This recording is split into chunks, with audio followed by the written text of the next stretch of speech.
Hey, internet friend, this is me, Magic Brad. I'm at an undisclosed location in Minneapolis, downtown Minneapolis, and here with my friend John Armstrong. Hi, John. Hi, Brad. This is unusual, isn't it? This is different. This is different. Today we're doing something different. We're live on TikTok over here, and we're live on Facebook over here, and we're doing live on StreamYard on LinkedIn, Facebook, and YouTube all at the same time. Dun, dun, dun. It's kind of fun. I know it's kind of a little weird, but this isn't fancy dancy high-tech equipment, dude. This is just normal stuff. We're just making it happen. That's right. We're going to talk about should we call it the hero's journey, or should we call it the coach's journey? You know, I went back into some of the marketing text and I changed it to the Shero's journey. I saw that. Shero's. Yep. Yep. I mean, Joseph Campbell has written about the hero's journey, but I'm just wondering if today's age could be Shero's journey. So yeah, it might be a new word. She's a hero. That was a song. There's a lot of songs about heroes today. Somebody introduced me to Whitney Houston's "The Hero Within," or "The Hero Lies Within," or something like that. Well, before we get into today's subject of Return to Sender, what is a hero? Does a hero have to wear a cape? Oh, good question. What is a hero? I think a hero might have a cape. I think the hero is the hero that we've been talking about is the inner hero. It's the character inside that takes us to the next level. It helps us get through the journey, the transformational journey. I think a hero might be somebody that risks their own, we won't even say life, but puts themselves behind helping someone else. Oh. You know what I mean? Like someone that opens the door for somebody that's got a bunch of arms full of groceries. Yes. It could be small. You don't need to have a cape. You're talking about the stereotypical exterior hero that is doing some behavior out there to save somebody. Exterior. Okay, yes. The hero's journey that we've been talking about, that I'm championing here, is about the inner hero that goes, and you talk about risk, would be the venture into a different identity, a different chapter of their life. And there is at risk of getting stuck or of not succeeding and getting to that next place. What do you mean a different personality? I didn't say personality. You didn't say personality. You said an identity. And a transformation of identity has a lot to do with the difference in purpose, and different behaviors will come from that. So there's a risk. The hero takes a risk of changing their identity. Okay, so like as an example, I identify as an introvert, but I know that I can be an extrovert. Mm-hmm. So I guess I'm toggling between that. I'm changing my identity when I stand on the stage versus just hanging out at a coffee shop by myself. Yeah. And I would have to change my identity to be able to get up and walk over to the cashier and ask for something that's unorthodox. So I'm getting out of my comfort zone by doing that. Yes. And once you get into that comfort zone, you're actually more powerful because you're willing to go the extra mile without being... You're empowered, yes. We talked about that last week. Empowered. Yeah. I'm going to put the graphic up there. Yeah, so you kind of grow into a new capability, and usually that has a new identity associated with that. And here's our graphic. Today we're talking about the return, which is number 8, right? Right. We talked about becoming empowered through that transformation of 6 and 7, and now returning to where we had come from. So you don't have to give up. What's neat about what you said is you don't have to give up the introvert. You come back to that introvert with a little bit more empowered about, well, now I have some more capacity as an extrovert. So the returning phase here is it's before implementing new faculties, let's say. So you're not really returning back to the old space. You're actually returning to a whole new a new paradigm or a new Yep. a new level, I guess you might call it. And I like that you said that you may not be returning to the old, because as you come back to the towards the home or the original place, you've changed, and so how you see the old might be completely new. But help me with something here, because I realize that when something changes, your growth is like omnidirectional. So by going to the next level, that's kind of linear. Is there another word for? Yeah, sometimes dimension. The It's next still, level. Yeah, but I hear what you're saying. The next level. Because it's like, the peeling back the onions again to get to the core. Yeah. What about adding on more hero skin? Yeah, I think of the word capacity. You build capacity. Capacity. That's right. You like that word, capacity. Yeah. So you have another level of perception, another depth perception, another level of depth perception. Depth perception. I wasn't speaking specifically about depth perception. I knew it sounded like that. I was thinking there's more depth of your perception, whether you're more depth of your insight, more range. Yeah, like people don't realize sometimes how much impact they have on a lot of different other things. It goes, I can't think of an exact situation, but something very subtle. Like here's an example. Say you're at the grocery store and the cashier is kind of cranky, and you smile and say, "Hi, have a wonderful day." And all of a sudden it lifts her up somehow. She might have been on this journey of contemplating suicide, or she's really angry and wants a divorce, but all of a sudden you brightened her day, and now she's happy. Now she goes home with the family and enjoys her life rather than being all cranky. That has a huge impact. And then from there, her family is now impacted because she's happy. Mom usually comes home and she's all crabby, but how come she's all happy now? I'm happy that I have a new mom. Yeah, in that anecdote, you have no idea the impact we're making on other people. Yeah, the butterfly thing. Yeah. Now what should we talk about? We solved the problem. Well, I was going to share today a little bit about some practices about returning. Okay, before you do that, let me do a commercial for you. I want to do this.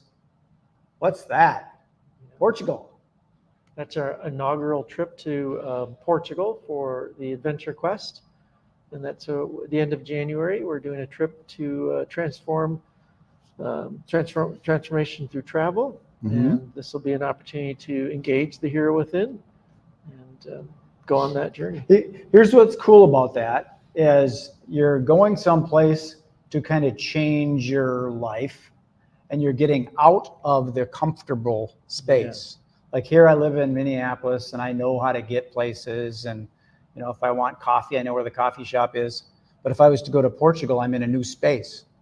And there's an omnidirectional growth that's going to happen with that, because they can't go run back to mommy. Mommy's not there. So that's very cool. Okay, let's talk about the return, what you're going to say. Yeah, so as you're talking about Portugal, this idea is an inner quest while on an outer adventure. And so as we come back from such a thing as a transformational journey, some of the practices of returning, not necessarily implementing yet, because as we showed on the screen, next week we'll talk about implementation of new faculties, implementation of new capacities. The return is a really specific time to just get back and begin grounding. So grounding is one of the most... Integration? Or not yet? You could say that. We had integration of the new insights at number 7, I think. 7, 8, 9. I can't remember where we are. But now you're coming back, though. It's the return. So I think you need to integrate. We're not integrating yet. Or implementing is what happens after we return. Okay. So we've integrated inside all the new insights, which gives us empowerment. Now that we're empowered, we're coming back to the old, and we're going to be grounding into our physical body, our senses of what is it like to be new in an old context. And we may see the old in a new way, and we may see it in similar ways. So, but just getting there is a first step before any implementing. Now, this is not necessarily so black and white and cut and dry, but this is a phase of getting back. So grounding is a key practice. Presencing, just getting present to ourself and what it's like to be in that, what the feelings are, what do we value now in this new context. And then the third one here is centering.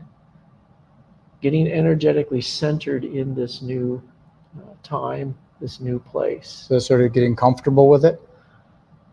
May not be comfortable, but it's getting back all of ourselves. So as you were talking about that, I was going to ask, because you probably brought people through this process before. Yeah. Do you ever run into people that are scared to return? Oh yes. Yeah. Including self. Yes, because after the return is the implement. So that's why we need the self-empowered self-esteem.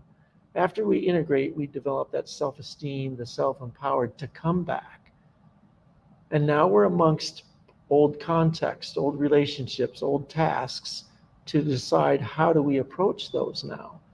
I see. But what can happen is we don't return, or we just bypass the grounding in and the settling and centering, and we go right into implementing. So the risk of not grounding in is that we're just starting all these new practices of our inspired self, but we're just really haphazard about it. Got it. So you may feel this new self, and then you want to tell everybody about this, all these new realities we have, all these new insights. And then now you have to hold up. You have to stick. You have to hold up to it. Yeah. So this phase of returning to be just organized around, I'm just going to get back. And I'm going to settle in. I'm going to get grounded, present, and centered before starting to implement and express the new self on whatever level that is, emotionally, mentally, spiritually. For example, it might be a diet change or a value set change. So maybe we give ourselves a few days of return, 3 days, 3 weeks of just settling in, and then we tease out what are we going to implement. We talk more about that next week, the implementation. That way the whole system isn't overwhelmed. And we've seen this historically where people they come back and they try to implement so quickly, and it just becomes kind of more cumbersome and can be good. Is that the kind of thing like you went to a Tony Robbins event and you got all excited and now you're going to start doing 100 push-ups instead of 50, and then you find out, shit, I can't do 100. Yeah. And I'll say, I'll just quit. Because you haven't grounded yourself into the reality that, you might not be able to do 100, but maybe next week you can. Yeah. Interesting. It's fun talking about this stuff because I think about it, but having the journey and each element of it, because I can see coming back home to the return, and you're a new person now, and you come back from the seminar, the workshop, and okay, I'm a better person now, and I got to prove it. There's that pressure, right? Self-pressure on the outside. What happened? You were gone. How did it go? Well, we sometimes don't know how to talk about that yet. And there's that phrase, you can't step in the same river twice. Yeah. So just coming back home, we're a different person, and the home is a different place. So we want to kind of acclimate to that. So I'm just kind of riffing on that. Acclimate might be a good word to that. I've just returned. I'm going to ground, I'm going to center, and I'm going to get present to acclimate in my return before I start implementing. Because there might be some places we thought we want to or should implement before we return. And this is before we return. We have these ideas of how we're going to change everything.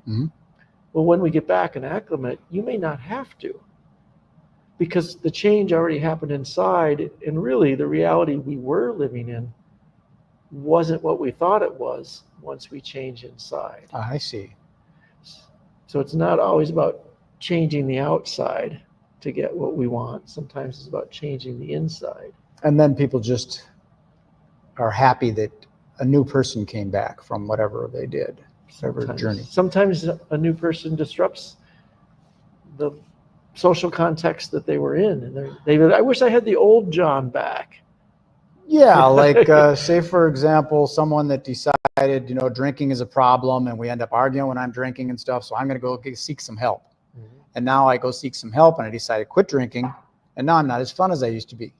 Now we don't go out for weekend margaritas and stuff. So on the outside, there's a measure you're not as fun, and what you're doing on the inside is recalibrating what is fun now for you. But what about the fun that the other person? The other person says, I don't like it when you're too drunk. I like going with margaritas with you, but I don't like it when you come home too drunk. And now you quit drinking, and that person goes, you're no fun anymore. You're not fun at all. I don't want you to drink, but you're no fun anymore. It's like, what do you want from me? Yeah. And that might be a split kind of thing if they don't acclimate. Yeah, so it starts a whole nother cycle, the journey. I got to go around the loop again. Yeah, because now those two people have a relationship journey to decide. Because you've come back, you've got some new capacities around whether you want to start something or stop something, and it begins an opportunity for change in other ways. There was a thing as far as relationships. There was a thing that was local. I think it was local here. It was called Marriage Encounter. And that's where couples would go on this journey together and they kind of renew their vows, so to speak, because they're new people after they've gone through the journey. It's how we're going to live together now, because you end up growing together over the years, and then there's something wrong and you go get it fixed. It's not the same anymore. So you got to figure out how to acclimate to all that. It's interesting. When I went to Costa Rica, there was another word for it. It was like integrate. That's kind of acclimate. Yes. Yeah, I think and we talked about integrate after the transformation. I think the integration is what I liked about what we were saying just now. Integration, let's describe as the inner process, and then the acclimation is how we're coming back into that physical return environment where you're experiencing connections to old relationships and old physical context and old routines, work, home, kids, neighbors. Yeah. So we're acclimating back. Yeah, I end up looking at I wasn't good in school and stuff, so I don't know certain words. I just kind of hear them and then I figure them out, like exclamation point. Yeah. So that might be a thing when you acclimate and integrate. Now you need to express or exclamate yourself. Is that a word? Exclamate? Yeah. So that would be a good segue into next week. So I knew it. When you talk about exclamate, that is the implementation. When we implement something new, we're experimenting. And we'll be talking about that next week because it begins the whole new cycle. Now you're on an adventure of experimenting with what does that change and is it working? So it's almost kind of like a spiral. There you go. You're kind of getting out and then you get to the end and here we go again. Yeah. So to your point about the cape, yes, we're heroes every day. And sometimes we're, a physical hero with a cape and we're saving somebody from getting hit by a bus in the street or somebody from drowning. But otherwise that cycle, as Joseph Campbell talked, it's the hero's journey every day that we're just transforming into our next best level of self. Yeah, it's an ongoing process. Here I am 67 and I haven't figured it out yet. And what is it? Yeah. Well, this is a little sidebar thing, but I always think it's interesting that people have these ways of making your business more successful. Yeah. Business has been around for thousands and thousands and thousands of years and people haven't figured it out yet. Yeah. I think people are talking about recipes when they do that. Like, here's a recipe you could try. I have a recipe, it works this way. And so you need some kind of a model. So coaches often work with a model. So when they talk about to make your business successful, this might be a model of how to work with ingredients and aspects of the business. That's kind of a neat cooking analogy. Yeah. My wife just got done she wanted to make zucchini bread. And she had two different recipes. And she ended up, she made it before, it turns out wonderful, but she put too much zucchini in it. Oh. and it just got too Yeah, soft. So soft. there's that recipe has to be right. Yeah, there's times that we put too much staff on a project and don't get as much return on that investment, or we don't put enough marketing out and less sales. Or And then there's the external forces that will make that stuff not happen. Like maybe you got enough staff, but there was a big accident and they didn't show up. Yeah. And even to your point, in terms of the hero's journey, there's exterior forces that are challenging us during our integration phase, during our empowerment phase. So these aren't like simple, clear little phases to go through. There's challenges inside ourselves and outside of ourselves. So external forces, would that be something as simple as, you're trying to read a book and there's somebody at the coffee shop that's tapping their pen on a table? Yeah. That's irritating you? Yeah, let's see. I'm going to give like a more concrete one. Like you come back from your weekend retreat or your 3-week trip across Europe or something, and you don't give yourself 2 or 3 days to do nothing. You get right into work the next day, right, and you go to the family reunion the next day, and you're just right back into old routines without settling in and just getting grounded and present to. It's like you need a vacation after your vacation. Yes, and I would call that the return acclimating retreat phase. after the retreat. Yes, I have had, and this is only through trial and error and lots of failure to realize, oh, this is really important to schedule. What time is it? Nothing. It is. We do that. We go over time. Did we go over time? Well, I can't read it. I don't know how to read an analog clock. It's 4:30. It's 4:20.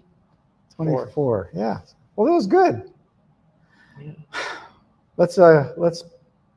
We'll do a plug. Yes. Let's do that again. There it is. Portugal. Portugal. And let me throw your website up here in case people want to figure out how to find you. Okay. I'm doing this from a distance, folks. There it is right there. That's how you get a hold of them. Yeah. Full spectrum. There is a link on I believe it's called the resources page. People can go on there and schedule a free discovery call to talk about the hero's journey. Right now, I'm doing a lot of work with solo entrepreneurs and small business owners that are finishing up a career, 15, 20-year career in one industry, and they want to reinvent themselves. Mm-hmm. That is essentially going through the hero's journey. All right, I'm going to leave this old industry, this old way of making an income, and I'm going to start making a new one. Have you noticed, this is getting back into it, we won't go into depth. We'll let you go, but have you noticed there's a lot of that, of people that want to make changes, either drastic changes of getting out of corporate and starting their own thing, or giving up their old thing and saying, I'm just going back into corporate? I'm noticing it because I'm in it myself, but for a while I wasn't willing to go on that journey. I was really in my career. I'm noticing a lot of it, So and I I'm see noticing more now. that they want to get back into corporate, but they want to make a difference. It's not just about making the company big. I want to get back into it. I want to change. I think I'm aware more of a lot more people tuning into what they're called to do and what their purpose is. Yeah, it's more purpose-driven kind of stuff. So there you go. I'm going to shut this thing off and sign off. Thanks, John, again. This is kind Brad. of a neat Look format. forward to next week, wrapping things up next week. Dun, dun, dun. So peace, love, and happiness. Enjoy the rest of your day. Be good, be kind, be nice. Did I say be nice?